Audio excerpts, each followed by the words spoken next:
மாந்திரிகரை உங்களுக்கும் சொல்கிறேன், திருப்பியும் சொல்கிறேன், இது ஒரு ஒரு கோரிக்கையாக வச்சுக்கலாம். ஏன்னா நம்மளை நாடி வராங்கன்னா நம்ம உங்களை கரெக்டாக கைட் பண்ணுங்கள்.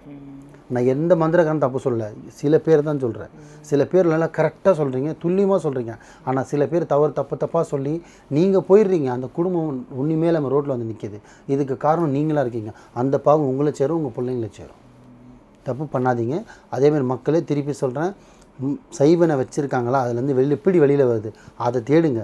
அதை விட்டுட்டு எவன் செஞ்சான், இன்னார் செஞ்சாங்க, எதுக்கு செஞ்சாங்க, அதை தேடிட்டு செஞ்ச விஷயத்தை மறந்துடாதீங்க. புரியுதுங்களா? இதுதான் உண்மை, இதுதான் பொய். கணிக்க முடியுமானா முடியும்.